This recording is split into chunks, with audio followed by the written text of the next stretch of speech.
मोहम्मद बिन तुगलक में आपने लोगों ने देखा कि कितने अभियान चलाए इसने। अपने शासनकाल में 5 अभियान चलाने का निर्णय लिया इसने, और ये पांचों के पांचों में क्या होता है बेटा, असफल हो जाता है। जैसे कल मैंने इनके बारे में समझाया था कि खुरासन अभियान, जब ये खुरासन पर आक्रमण करने के लिए, वहां पर कब्जा करने के लिए अपनी सेना सजाता है, और सेना को ये अग्रिम वेतन दे देता है, एडवांस में सैलरी देता है, और इसकी सेना वो सैलरी लेके फरार हो जाती है, जिसकी वजह से इसको काफी नुकसान होता है ना। उसके बाद कराचिन अभियान इसने चलाया, जो चीनी कब्जे में आता था कराचिन, उसको अपने कब्जे में लेने के लिए इसने 10,000 सैनिकों की टुकड़ी भेजी, और पता लगा कि वो जाकर के बर्फ में दब के, बारिश में उनके पानी में बह करके खत्म हो गए, मात्र 10 लोग ही वापस आए, ठीक है ना।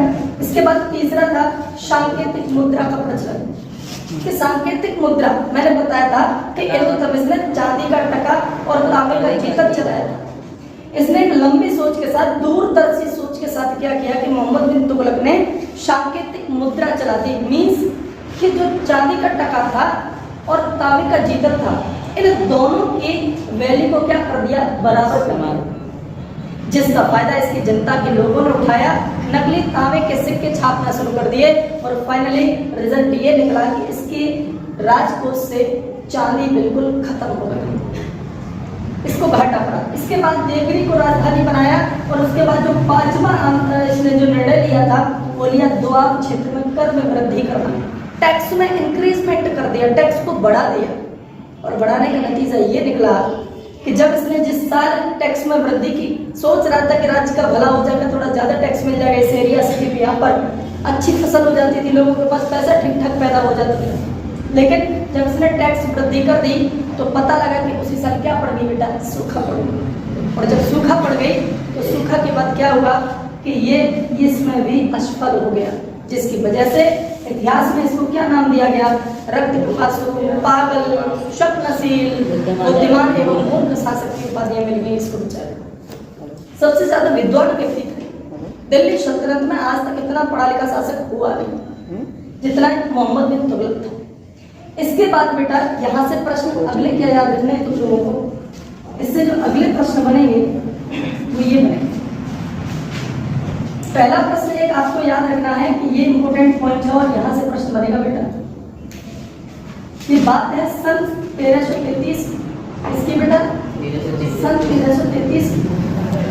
और इस सन 1333 में क्या हुआ कि एक विदेशी यात्री भारत आया, और उस विदेशी यात्री का नाम था बेटा इब्न बतूता।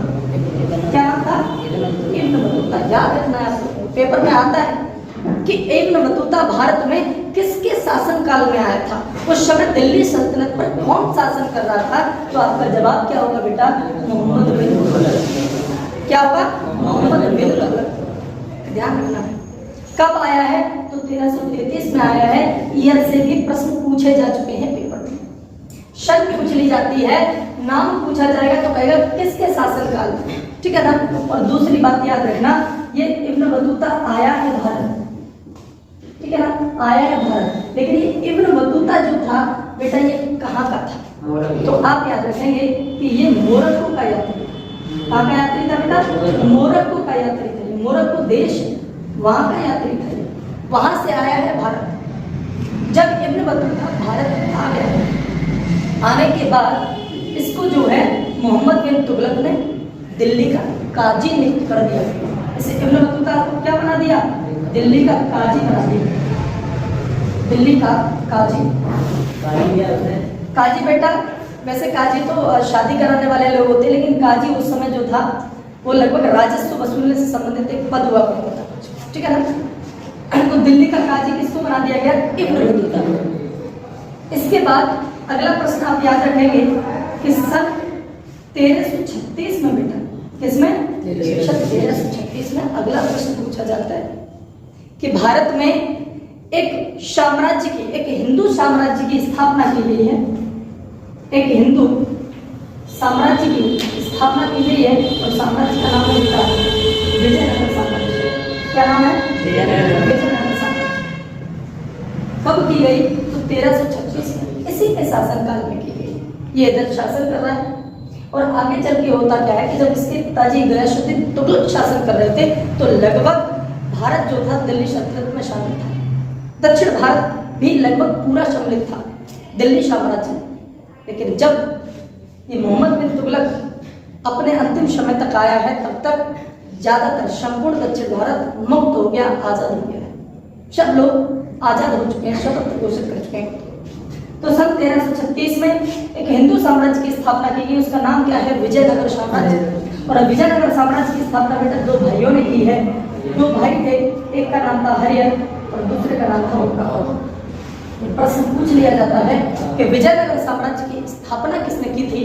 तो दो भाइयों ने की है, हरिहर और होका। कब की है बेटा? तो सन 1336 में की है। और किसके शासन काल में की है? तो मोहम्मद बिन तुगलक के शासन। क्लियर? इसके बाद तीसरा पॉइंट और याद रखना बेटा कि सन 1347 में एक साम्राज्य की स्थापना और की गई, जिसका नाम है बहमनी साम्राज्य। कौन सा बेटा? बहमनी साम्राज्य। और इस बहमनी साम्राज्य की स्थापना बेटा हसन गंगुली किसने की? हसन गंगुली। ये भी प्रश्न पूछा जाता है कि बहमनी साम्राज्य का संस्थापक कौन था? तो बेटा हसन गंगुली। ठीक है ना? हसन गंगुली था। तब 1347। तो 1336 में हिंदू साम्राज्य कौन सा है? विजयनगर साम्राज्य, जिसकी हरिहर और होका ने स्थापना की है। और साथ ही साथ 1347 में ही और स्थापना की गई बहमनी साम्राज्य। किसके द्वारा? हसन गंगुली।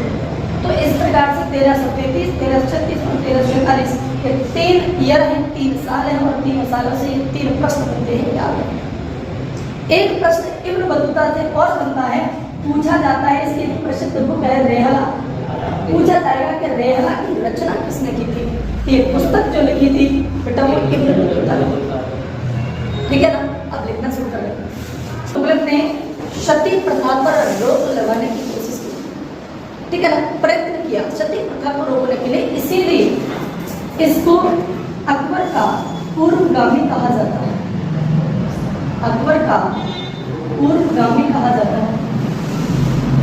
अगर आपसे पूछ लिया जाए कि बताइए दिल्ली सल्तनत में किस शासक को अकबर का पूर्वगामी कहा जाता है, तो आपका जवाब होना चाहिए कि मोहम्मद बिन तुगलक। लेकिन अगर यहीं पर प्रश्न पूछा जाए कि दिल्ली सल्तनत का अकबर किस शासक को कहते हैं, तो उसका नाम होगा बेटा फिरोज शाह। क्या नाम होगा? फिरोज शाह। जो इससे अगला इसका चचेरा भाई है जो गद्दी पर बैठेगा, इसको दिल्ली सल्तनत का अकबर कहा जाता है। लेकिन अगर पूछ लिया जाए कि अकबर का पूर्वगामी किसे कहते हैं, जवाब क्या होगा? मोहम्मद बिन तुगलक। इसके अलावा एक प्रश्न और याद रखना बेटा कि मोहम्मद बिन तुगलक ने ही किसानों को तकावी ऋण दिए। कौन से ऋण दिए? तकावी ऋण। ध्यान रखना, ये प्रश्न इंपोर्टेंट रहेगा कि तकावी ऋण देने वाला शासक कौन था? तो बेटा मोहम्मद बिन तुगलक। इसने किसानों को तकावी ऋण दिए और बोला कि तुम अभी मुझसे पैसा लो, खेती बाड़ी करो, बाद में भाई हमारा पैसा चुका देना। लेकिन किसान इतने ईमानदार थे कि इसका पैसा ले लेके भाग गया। उन्हें पता था ये तो ऐसा ही कुछ कहेगा ही। ये तकावी ऋण देने वाला पहला शासक भी कौन है? मोहम्मद बिन तुगलक। 2 पॉइंट और लिख लेंगे बेटा कि मोहम्मद